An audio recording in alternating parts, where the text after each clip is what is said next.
Assalamualaikum warahmatullahi wabarakatuh. Hari ini kita akan kembali membahas kejadian-kejadian mengerikan, kisah nyata yang terjadi. Kisah kali ini merupakan kisah yang datang dari Pati, Jawa Tengah, bercerita tentang seorang wanita yang mengalami nasib sial karena dihabisi oleh seorang laki-laki yang merupakan tetangganya, sekaligus diduga laki-laki itu adalah mantan pacarnya sendiri. Laki-laki tersebut dengan tega menghabisi nyawa wanita tersebut lantaran dia tidak terima si wanita ini ternyata bertunangan dan hendak melangsungkan pernikahan dengan laki-laki lain. Istilahnya, lebih baik aku melihat fotomu di buku Yasin ketimbang aku harus melihat fotomu dengan pria lain di buku nikah. Dan ternyata hal ini beneran ada sobat dan terjadi kepada wanita yang malang ini. Bagaimana cerita selengkapnya tentang kasus yang satu ini? Langsung saja kita bahas. Sebelum kita mulai ke ceritanya, jangan lupa untuk subscribe channel ini dan bagikan video ini ke teman-teman kalian.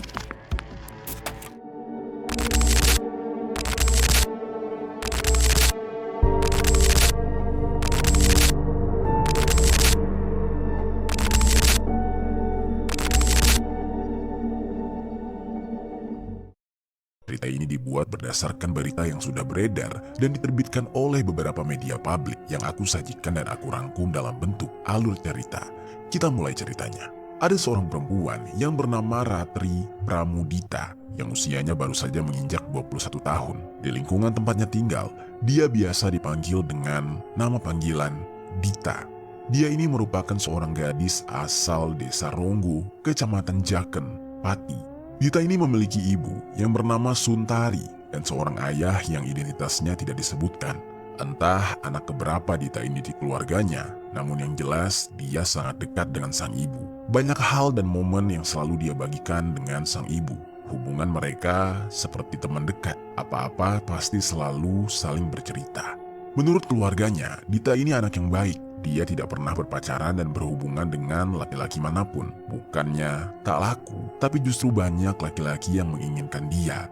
Namun Dita ini cukup selektif dalam memilih pasangan yang akan dia jadikan sebagai pendampingnya. Dari banyaknya laki-laki, ternyata ada seorang tetangga yang menyukainya juga. Dia adalah laki-laki yang bernama Kusnan Aminuddin, yang biasa dipanggil Udin. Sebelum jauh kita bercerita tentang kronologinya, kita bahas dulu sedikit background tentang Udin ini. Jadi sobat, Udin ini merupakan seorang buruh bangunan yang usianya 21 tahun. Rumahnya hanya berjarak beberapa meter dari rumah Dita. Udin ini bisa dikatakan merupakan sosok yang tidak terlalu terbuka dengan orang-orang sekitar. Namun demikian, dia kerap sekali aktif membagikan kegiatannya melalui akun TikTok pribadinya yang bernama @kusnanaminuddin. Menurut narasi yang beredar di media sosial, Dita ini katanya berpacaran dengan Udin. Namun, ibu Dita justru membantah keterangan yang menyatakan kalau Udin ini adalah kekasih anaknya. Yang mana ibunya menuturkan kalau anaknya ini tidak memiliki pacar. Namun, tidak tahu juga ya sobat, bisa saja memang Dita ini berpacaran dengan Udin, namun sembunyi-sembunyi dan ibunya tidak mengetahui. Ya, tidak ada informasi yang jelas mengenai hal ini. Karena ibunya justru menuturkan kalau memang Udin ini menyukai anaknya Dita. Tapi Dita tidak berpacaran dengan Udin. Memang kerap sekali menunjukkan rasa sukanya kepada Dita secara terang-terangan. Udin ini merupakan seorang laki-laki yang sederhana. Namun di dalam hatinya, dia menyimpan perasaan yang begitu mendalam terhadap Dita, tetangganya itu. Udin telah lama ingin memiliki Dita. Dia memendam rasa cintanya kepada Dita. Tetapi dia malu untuk mengungkapkan hal itu. Alih-alih mendekati Dita, dia hanya berani berbicara dan berteman dengan Dita. Ya, hanya sebatas teman. Dia tidak berani mengungkapkan perasaannya. Namun anehnya, kepada orang-orang sekitar, dia sering sekali mengaku bahwa dia dan Dita memiliki hubungan khusus, yaitu hubungan yang lebih dari sekedar teman atau tetangga. Padahal, berdasarkan keterangan dari ibunya Dita sendiri pernah bercerita kepada ibunya kalau dia hanya menganggap Udin sebagai teman baik saja karena kebetulan mereka bertetangga. Dan di saat itu, Dita menanggapi Udin memang terlihat biasa-biasa saja, tidak berlebihan dan tidak juga mengabaikannya. Namun, Udin justru semacam berbohong kepada orang-orang. Dia berhayal alias berhalusinasi seolah-olah dia adalah pacar Dita. Singkat cerita, tibalah pada suatu hari. Entah Dita ini berkenalan sendiri atau dikenalkan oleh kedua orang tuanya. Tiba-tiba saja Dita dikenalkan dengan seorang laki-laki yang identitasnya tidak disebutkan di media manapun. Yang jelas laki-laki ini berasal dari desa Wiroto, kecamatan Kaliori, Rembang. Dita dikenalkan dengan laki-laki ini adalah sebagai bentuk perjodohan dari kedua orang tuanya dan tidak membutuhkan waktu yang lama. Mereka tidak butuh waktu PDKT yang bertele-tele. Ternyata laki-laki tersebut dengan beraninya datang untuk langsung meminang Dita, yang mana kemudian lamaran tersebut diterima dengan baik oleh Dita karena niat dari laki-laki ini memang ingin beribadah dan menikah. Entah apa pekerjaan laki-laki ini dan entah bagaimana latar belakangnya, namun yang jelas pada saat lamaran dilangsungkan, keluarga Dita merasa sangat senang dengan lamaran tersebut dan menerima dengan hati yang terbuka. Pada saat itu mereka juga berdiskusi soal kapan pernikahan akan segera dilangsungkan antara keluarga Dita dan keluarga si laki-laki. Mereka ternyata sepakat akan melangsungkan pernikahan di tanggal 10 Juni tahun 2024 ini. Berita pernikahan mereka yang akan segera digelar ternyata cepat menyebar ke seluruh penjuru desa. Tentunya juga sampai ke telinga tetangga yang menyukai Dita, yaitu Udin. Sontak ketika Udin mendengar kabar tersebut, hati Udin hancur berkeping-keping. Dia merasa dikhianati dan tidak bisa menerima kenyataan bahwa Dita akan menikah dengan pria pilihannya. Perasaan cemburu dan sakit hati menguasai diri Udin. Udin pun di saat itu mulai tidak bisa tidur. Dia stres, dia gelisah, terus memikirkan bagaimana nasibnya nanti ketika Dita sudah menjadi milik orang lain. Dan di saat itu, Udin yang merasa tidak karuan dengan dirinya ini mulai muncul ide-ide jahat, mulai muncul hal-hal yang membisikkan kepadanya untuk melakukan sesuatu yang buruk, yang mana di dalam benaknya dia mulai berniat untuk melakukan aksi yang keji terhadap Dita yang membuat dia sakit hati. Padahal di saat itu ya sobat, Dita ini tidak salah apa-apa. Dia hanya mengikuti keinginan kedua orang tuanya, dan juga sebagai seorang perempuan yang dewasa, dia memang sudah seharusnya menikah. Dan laki-laki yang dia pilih adalah laki-laki yang memang dia sukai. Dan itu adalah hak Dita sebagai individu. Udin sama sekali tidak berhak untuk melarang Dita.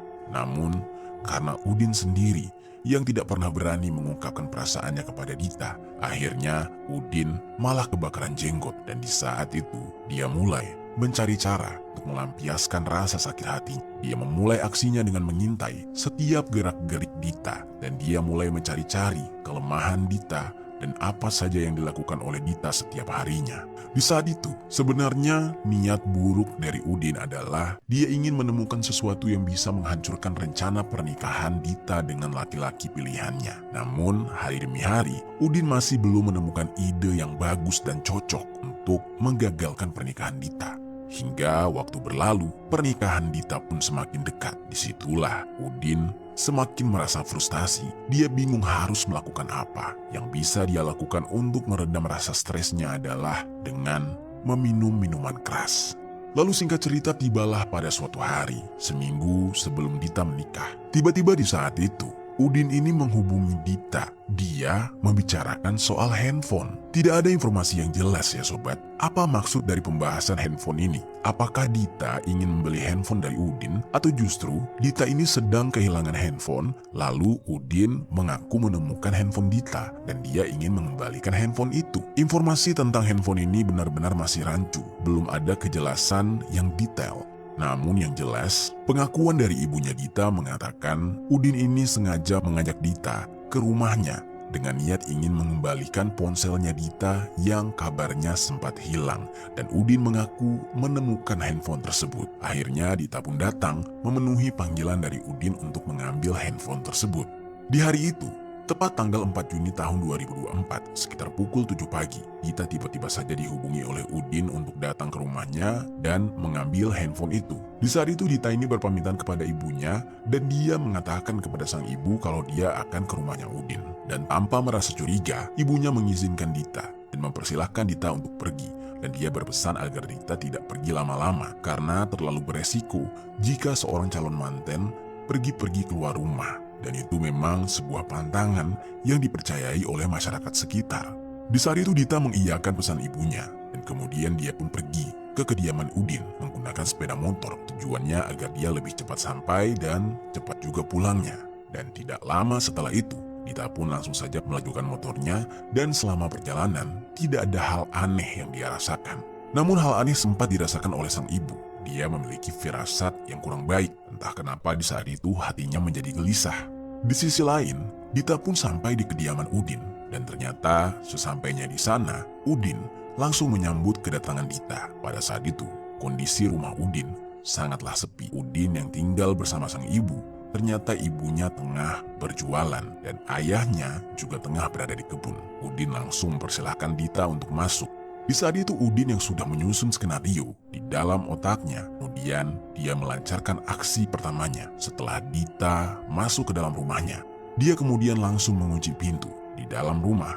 Bukannya memberi handphone, yang ada malah Dita ini diajak ngobrol oleh Udin. Yang mana tanpa disadari oleh Dita, Udin sedang merencanakan sesuatu dan juga sudah mengunci pintu rumah. Entah apa yang dikatakan oleh Udin kepada Dita, namun yang jelas obrolan tersebut mengarah kepada penjelasan Udin yang mengatakan kalau dia tidak terima, Dita akan segera menikah. Tentu saja di saat itu Dita merasa aneh dan janggal. Dia bertanya-tanya, apa hak Udin melarang dia menikah? Padahal hubungan mereka bukanlah siapa-siapa. Mereka hanya sebatas berteman karena mereka bertetangga. Di saat itu, obrolan ini pun berubah menjadi percekcokan. Mereka pun bertengkar, dimulai dari pertengkaran mulut sampai dengan pertengkaran fisik. Di saat itu, Udin menyeret Dita ke dalam kamar. Dan di kamar tersebut, terjadilah perdebatan sengit. Yang mana, akhirnya Udin menjadi gelap mata dan langsung melakukan tindakan keji. Dengan keadaan emosi yang sudah memuncak, Udin tiba-tiba saja mencekik leher Dita dan menjerat leher Dita dengan menggunakan tali sepatu. Lalu Udin meraih kepala Dita dan membenturkan kepala Dita ke tembok sebanyak 3 kali. Yang mana perlakuan Udin tersebut ternyata membuat Dita sampai tidak sadarkan diri. Dia pingsan dan di saat Dita tidak sadarkan diri, Udin melihat adanya kesempatan. Dia yang masih merasa belum puas dengan tindakannya itu, lantas mencari sesuatu di dalam kamarnya, hingga akhirnya dia menemukan sebuah gunting. Gunting tersebut kemudian dengan tega dia tusukkan ke beberapa bagian tubuh Dita, hingga membuat tubuh Dita mengalami luka sobek dan mengeluarkan cairan merah yang cukup banyak. Masih belum puas dengan aksinya, dia melihat Dita yang sudah berlumuran cairan merah sama sekali tidak merasa iba. Udin sempat meninggalkan Dita sejenak untuk mengambil senjata tajam lain di dapur. Dia mengambil sebilah pisau dapur dan membawa kembali pisau tersebut ke dalam kamar. Dengan menggebu-gebu, dia menggenggam pisau itu. Lalu dia tarik tubuh Dita dengan sekuat tenaga. Lalu kemudian dengan teganya menghunuskan senjata tajam yang dia ambil tadi ke leher Dita. Dita yang sedari awal sudah tidak sadarkan diri, akhirnya tewas akibat gorokan pisau di lehernya tersebut. Dan Udin dengan mudahnya menggorok leher Dita berkali-kali sampai hampir putus. Seluruh ruangan digenangi oleh cairan merah. Dan disinilah Udin menyadari kalau pujaan hatinya yang selama ini dia kagumi sudah tidak bernyawa. Lalu karena takut aksinya ini akan ketahuan dan mumpung rumahnya masih sepi, orang tuanya belum kembali, Udin pun langsung mengunci pintu kamar tidurnya. Di samping itu, waktu sudah menunjukkan pukul 9 dan ibu Dita yang bernama Suntari itu menunggu kepulangan anaknya. Namun di saat itu dia merasa khawatir mengapa anaknya ini lama sekali. Padahal jarak rumah Udin tidak terlalu jauh dan anaknya pergi menggunakan sepeda motor. Di saat itu dia mulai kepikiran yang aneh-aneh, mengingat laki-laki yang akan ditemui hari itu adalah laki-laki yang sebenarnya selama ini menginginkan cinta Dita. Firasatnya mulai negatif dan merasa seperti ada yang tidak beres. Untuk memastikan kebenaran dari perasaannya itu, Suntari, ibunya Dita, langsung mengambil tindakan dengan mendatangi kediaman Udin sendirian. Sesampainya di sana, Suntari melihat adanya sepeda motor Dita yang masih terparkir di depan rumah Udin. Di saat itu dia sempat berkata, "Itu kok motor anakku masih ada di halaman rumah Udin ya? Berarti masih ada di sana dong dia," ucapnya.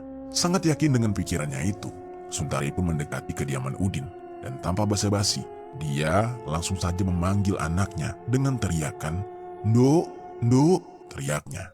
Namun ternyata di saat itu tidak ada jawaban. Namun dia terus saja memanggil dan dia juga sempat mengetuk pintu rumah Udin, berharap ada seseorang yang menjawab teriakannya tersebut. Namun ternyata nihil, tidak ada yang menjawab dari dalam rumah Udin. Merasa ada yang tidak beres, Suntari menunggu, bahkan dia sampai 3 kali mengitari dan mondar-mandir di sekitar rumah Udin. Hingga beberapa waktu kemudian, Udin memberikan jawaban. Ia berkata kurang lebih seperti ini. "Ya, ada apa? Mau ngapain kesini? Anakmu udah pergi sama laki-laki lain. Dia kesini cuma nitipin motornya aja," ucap Udin. Namun sobat, Suntari yang tahu betul bagaimana anaknya, lantas tidak percaya begitu saja. Yang ada dari jawaban Udin itu dia malah curiga. Lalu Suntari terus saja meminta Udin untuk segera membukakan pintu. Namun Udin tidak kunjung membukanya. Dan hal tersebut jelas semakin menambah kecurigaan Suntari kepada Udin. Kecurigaan itu lantas membuat Suntari akhirnya memanggil beberapa warga untuk membantu dia agar bisa membujuk Udin segera keluar dan membuka pintu. Namun, setelah beberapa warga mencoba berteriak dan meminta Udin segera keluar dan membuka pintu, Udin juga tidak kunjung keluar. Hingga kesabaran warga pun habis. Mereka yang mencium gelagat mencurigakan dari Udin kemudian melaporkannya ke pihak kepala desa dan diteruskan ke Polsek Jaken. Dari laporan tersebut, warga Jaken yang mendengar desas-desus ini kemudian berbondong-bondong datang menghampiri kediaman Udin, termasuk ibunya Udin yang mendengar kegaduhan yang berasal dari rumahnya juga akhirnya pulang dari pasar. Semakin banyak orang yang berkumpul di TKP karena sudah tidak bisa lagi dibujuk. Akhirnya beberapa warga dan pihak keamanan yang sudah tiba di TKP kemudian berusaha mendobrak pintu rumah. Dan setelah mendobrak pintu rumah, lalu mereka mendobrak pintu kamar Udin. Pada saat itu terlihatlah Udin yang sedang meringkuk ketakutan, namun dia tidak bisa melakukan apa-apa. Sesaat setelah pintu didobrak, betapa terkejutnya warga dan petugas keamanan. Mereka mendapati adanya jenazah yang tergeletak di dalam kamar. Lantai kamar tersebut juga tampak dibanjiri oleh cairan merah dan satu orang laki-laki, yaitu Udin, yang sedang meringkuk ketakutan di dalamnya. Di saat yang sama, Suntari ibunya Dita juga berteriak histeris. Dia tidak menyangka firasat buruknya ternyata benar-benar terjadi. Ia harus menyaksikan anaknya sudah terbujur kaku, tidak bernyawa. Sang ibu di saat itu berteriak histeris dan hampir pingsan menerima kenyataan tersebut. Warga dan petugas yang merasa kaget langsung saja mengevakuasi jenazah Dita dan langsung membawanya pergi ke rumah sakit untuk diselamatkan. Namun di saat itu, ternyata Dita sudah tidak lagi bernyawa dengan kondisi leher yang hampir putus. Sementara Udin langsung diringkus tanpa melawan sama sekali. Pada saat itu, polisi langsung membawa Udin ke Satreskrim Polresta Pati untuk pemeriksaan lebih lanjut. Saat dia dibawa, warga desa berusaha untuk menghakiminya. Namun untungnya polisi berhasil membawa Udin dengan selamat. Sesampainya di kantor polisi, dia langsung diinterogasi. Dan dari hasil pemeriksaan penyidik Satreskrim Polresta Pati, Udin mengaku kalau dia mencintai si korban, mencintai Dita, dan merasa sakit hati kepada Dita yang akan segera menikah. Motif dia melakukan aksi kejinya karena merasa dihianati lantaran pujaan hatinya itu akan menikah dengan orang lain, bukan dengannya. Setiap pengakuan Udin ini membuat polisi jadi geleng-geleng. Ketika polisi memberitahukan alasan Udin menghabisi nyawa Dita, pihak keluarga Dita benar-benar merasa geram. Di saat itu, pihak keluarga tidak terima dengan kejadian ini. Pihak keluarga meminta kepolisian untuk menghukum seberat-beratnya pelaku yang bernama Udin. Dan atas perbuatannya itu, Udin dinyatakan bersalah dan Udin kemudian terancam dijerat dengan pasal 340 KUHP tentang eksekusi berencana dengan ancaman hukuman penjara seumur hidup atau justru hukuman mati. Namun di sisi lain sobat, setelah jenazah diotopsi dan pengumpulan barang bukti telah dilakukan, selanjutnya pihak rumah sakit dan kepolisian langsung mengembalikan jenazah kepada pihak keluarga. Dan setibanya jenazah di rumah duka, pihak keluarga langsung menguburkan jenazah di pemakaman umum terdekat. Dan berita tentang peristiwa mengerikan ini segera menyebar ke seluruh desa, mengejutkan semua orang, dan keluarga Dita sangat terpukul dan hancur. Mereka tidak bisa memahami bagaimana hal ini bisa terjadi, dan mereka benar-benar merasa kehilangan atas anak perempuan mereka yang sebentar lagi akan menikah. Sementara itu sobat, keluarga calon suaminya juga ikut sedih dengan kondisi ini. Mereka tidak menyangka Dita, anak yang baik, harus berakhir setragis ini. Padahal mereka seminggu lagi akan menikahkan anak mereka dengan Dita. Namun apa boleh buat, kejadian naas ini menghancurkan semuanya. Sikap Udin yang egois menghancurkan mimpi dua keluarga yang akan segera menyatu di dalam ikatan sakral pernikahan. Sementara itu sobat, keluarga dari pelaku atau keluarga Udin juga tidak kalah menderita. Mereka sangat terpukul dan menyesali tindakan yang dilakukan oleh anaknya. Orang tua Udin merasa sangat malu dengan perbuatan anak mereka. Mereka menyayangi Udin, tetapi mereka tidak bisa membela tindakan Udin. Mereka berulang kali meminta maaf kepada keluarga Dita, meskipun mereka tahu bahwa kata-kata maaf tersebut tidak akan pernah bisa mengembalikan Dita. Dan desa tersebut yang dulunya damai, kini mulai dipenuhi dengan ketegangan dan juga kekhawatiran. Karena kejadian mengerikan tersebut, masyarakat desa pun terpecah antara mereka yang bersimpati kepada keluarga Dita dan yang menuntut keadilan bagi keluarganya. Di saat itu, pihak keluarga Dita, mereka ingin Udin dihukum setimpal dengan apa yang dilakukannya dan berharap agar hukuman itu bisa memberikan kedamaian bagi hati mereka yang sudah hancur. Itu dia sobat, kisah dari Dita, seorang perempuan yang seminggu lagi akan menikah, namun harus berakhir dengan kematian karena seorang laki-laki yang memendam rasa kepadanya dan tidak terima dia akan menikah. Apa pelajaran yang bisa kita ambil dari kisah ini?